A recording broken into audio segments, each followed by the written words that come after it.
Aloha und herzlich willkommen zum nächsten Video, zum nächsten Schritt auf deiner wundervollen Reise hin zu dir selbst, zu deinem höchsten Potenzial, zur großen Kraft deiner wahren Komfortzone.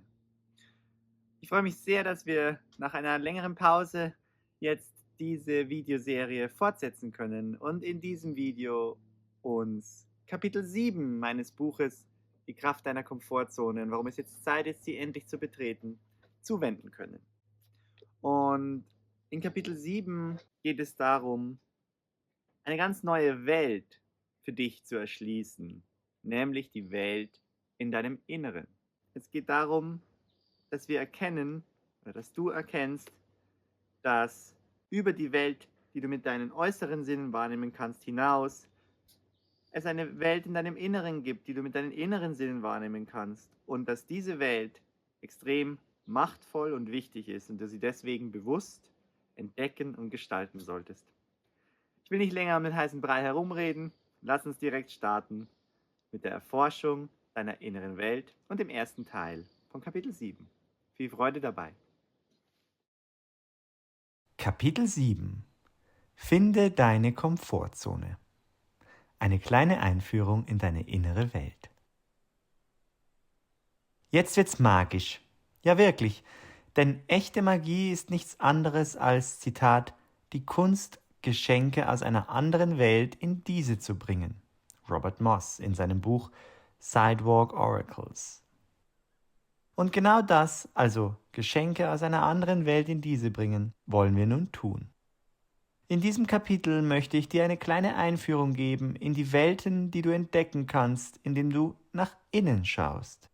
Wir wollen außerdem einige Möglichkeiten kennenlernen, wie du diesen großen und machtvollen Schatz in dir erkunden und seine Kraft bewusst für dich und deine Komfortzone nutzen kannst.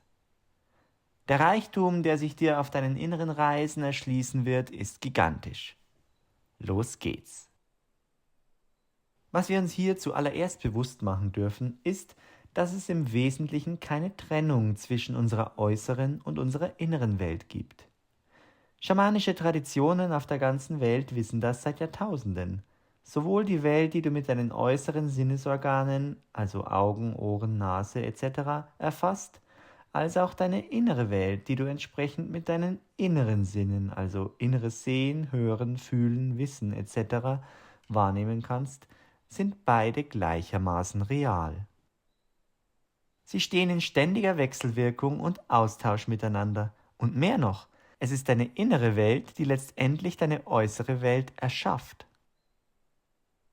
Die innere Welt ist die subjektive Wirklichkeit, die du in dir trägst und ebenso wie deine äußere Wirklichkeit ausbauen, gestalten und pflegen kannst.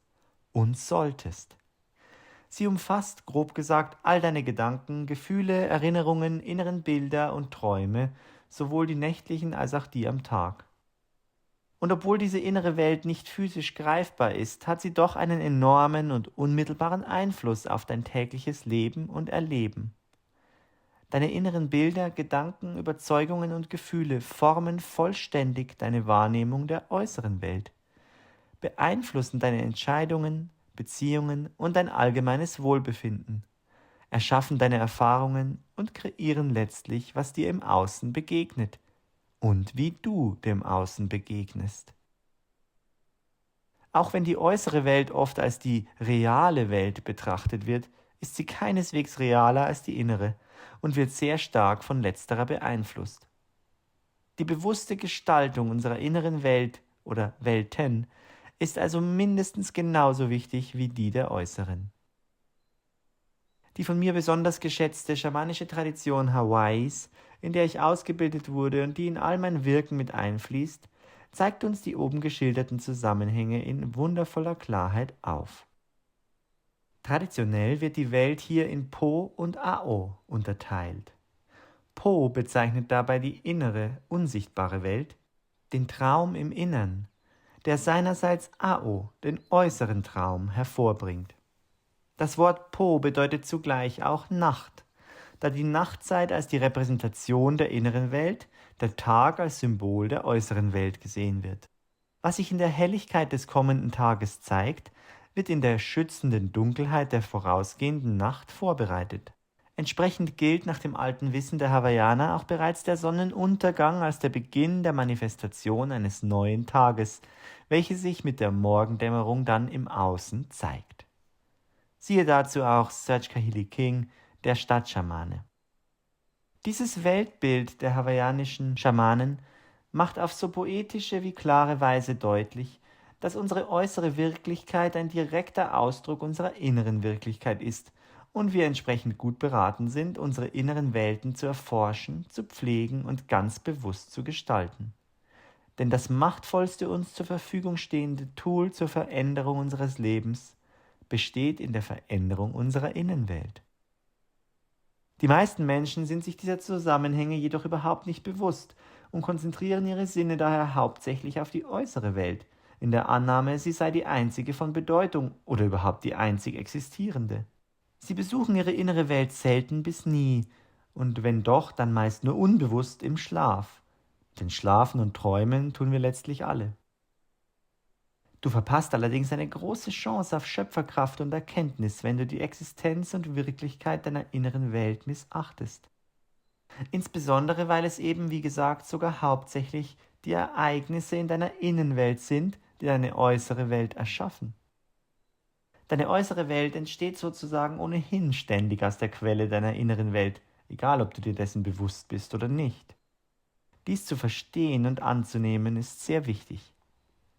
Die gute Nachricht ist aber, du kannst jetzt sofort die Entscheidung treffen, deine innere Welt zu erforschen und anfangen, ihren machtvollen Einfluss bewusst für dich zu nutzen. Und du bist heute Teil einer Gesellschaft, die dich bereits wunderbar auf diese Erforschung deiner inneren Welt vorbereitet hat. Ja, Bücher, Internet, Fernsehen und Kino haben deine Fähigkeit geschult, innere Welten zu erschaffen. Und das ist in der Geschichte der Menschheit tatsächlich etwas ganz Besonderes. Lange Zeit gab es für die Menschheit nämlich nur sehr wenig Gelegenheit zur Schärfung der inneren Sicht. In alten Kulturen mit ausschließlich mündlicher Überlieferung von Wissen waren traditionelle Geschichten und Legenden, die übrigens auch von Schamanen mündlich wiedergegeben wurden, die einzigen Gelegenheiten, um die eigene innere Bildwelt zu schulen und anzuregen. Darüber hinaus hatten die Menschen aber oft keine andere Wahl, als ihre Sinne hauptsächlich nach außen zu richten. Die Entwicklung und Verbreitung von Schreiben und Lesen war hier ein Meilenstein, eine ganz entscheidende Entdeckung in der Menschheitsgeschichte, die dich heute meisterlich darin geschult hat, bewusst innere Erfahrungen zu erschaffen. Durch Bücher und Zeitschriften hast du heute Zugang zu einem gigantischen Archiv von Geschichten aller Zeiten. Zusätzlich steht dir durch Internet, Fernsehen und Film ein unglaublich reicher Schatz an Bildern und menschlichen Erfahrungswelten jederzeit zur Verfügung, der deine Vorstellungskraft enorm hat wachsen lassen. Basierend auf all diesem Wissen kannst du sofort damit beginnen, schamanische Fähigkeiten wie Innenweltreisen anzuwenden. Du bist also bereits bestens vorbereitet auf die spannende Erforschung deiner inneren Welten. Ich möchte dir in diesem Kapitel einige innere Reisen vorstellen, mit denen du mit dieser Erforschung sogleich beginnen und die großen Kräfte deiner inneren Welt dazu nutzen kannst, deine Komfortzone zu finden und zu betreten. Und das Beste dabei? Dieses Erkunden und Erforschen deiner Innenwelt darf ein spielerisches Abenteuer sein, das sowohl dein Befinden als auch deine äußere Welt unmittelbar zum Besseren verwandelt. Naturgemäß wollen wir uns bei diesem Abenteuer im Kontext dieses Buches besonders darauf konzentrieren, deine wahre Komfortzone kennenzulernen, sie zu betreten und in deinem Leben zu etablieren.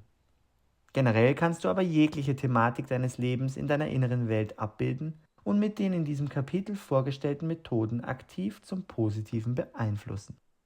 Ich empfehle dir, spielerisch an die Sache heranzugehen und voller Freude damit zu experimentieren. Realisiere dazu Folgendes: All deine inneren Erlebnisse sind, ebenso wie die äußeren, deine eigenen Schöpfungen und können daher auch von dir verändert und neu kreiert werden. Dein Verstand erschafft den Rahmen für die inneren Reisen, beispielsweise indem er die weiter unten stehenden Anleitungen dazu anhört und sie umsetzt. Dein Unterbewusstsein aber liefert die entscheidenden Details dazu. Und genau diese Details sind der Grund, warum innere Reisen so wirkungsvoll sind. Sie erlauben uns, direkt mit unserem Unterbewusstsein zu kommunizieren und damit mit dem Teil von uns, der maßgeblich für die Erschaffung unserer Welt verantwortlich ist. Die folgende einfache Übung kann dir die erstaunlichen Fähigkeiten deines Unterbewusstseins spielerisch deutlich machen. Schließe deine Augen und stelle dir vor, du gehst eine Straße in einem kleinen Dorf entlang. Am Ende der Straße befindet sich ein Gebäude, das größer ist als die anderen und auf das die Straße zuführt. Gehe auf das Gebäude zu und schaue dich dabei ein wenig um.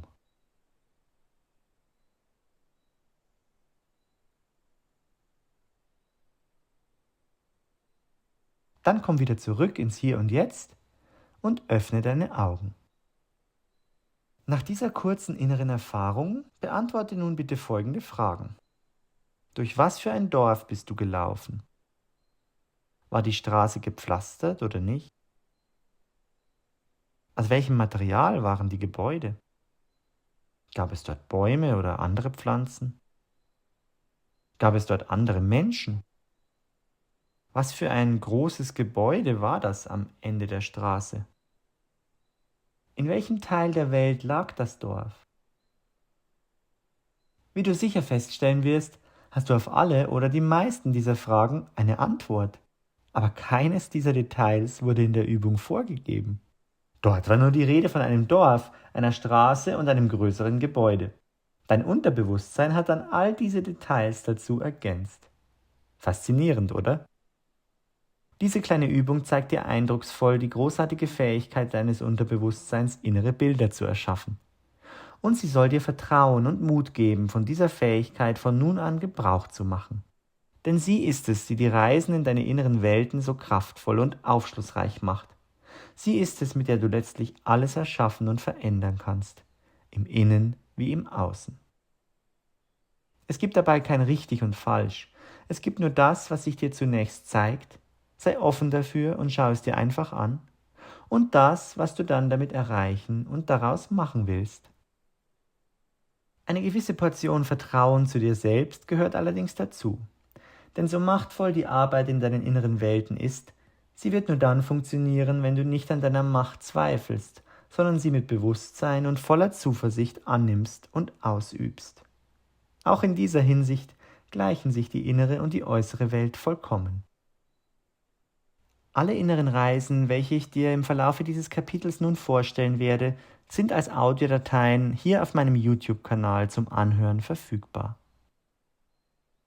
Du kannst beim Erleben der inneren Reisen sitzen oder liegen, je nach deiner persönlichen Komfortzone. Beachte aber, dass eine liegende Position eventuell das Einschlafen während der Reise begünstigt. Das ist grundsätzlich auch okay, denn dein Unterbewusstsein erlebt die Reise trotzdem auf seine Weise. Aber es ist schön und hilfreich, wenn auch der Verstand mit auf die Reise gehen und sich hinterher bewusst daran erinnern kann. Und das ist nur der Fall, wenn du dabei wach bleibst. Fortsetzung folgt. Ja, das war der erste Teil von Kapitel 7 meines Buches Die Kraft deiner Komfortzone und warum es jetzt Zeit ist, sie endlich zu betreten. Und ich bin sicher, du konntest jetzt schon einiges lernen und feststellen, warum deine wahre Macht in deiner inneren Welt liegt und warum es eine gute Idee ist, sie zu pflegen, sie zu entdecken und bewusst zu gestalten. Und im nächsten Video wollen wir genau das anfangen zu tun. Denn in meinem Buch und in diesem Kapitel teile ich mehrere Vorschläge für sehr kraftvolle innere Reisen mit dir. Und diese inneren Reisen wollen wir uns ab dem nächsten Video anschauen. Du findest sie alle bereits hier auf YouTube, auf meinem Kanal. Aber im nächsten Video möchte ich einiges dazu erklären. Und ja, wir wollen gemeinsam die Reise in deine inneren Welten starten. Um kein Video mehr zu verpassen und auch das nächste direkt mitzubekommen, abonniere doch am besten den Kanal. Und wenn dir das Video gefallen hat, lass ein Like da. Das hilft mir und dem Kanal auch sehr und freut mich sehr. Jetzt bleibt mir nur noch, bis wir uns wiedersehen, dir eine Zeit voller Wunder, voller Freude, voller Wohlgefühl zu wünschen. Alles Liebe.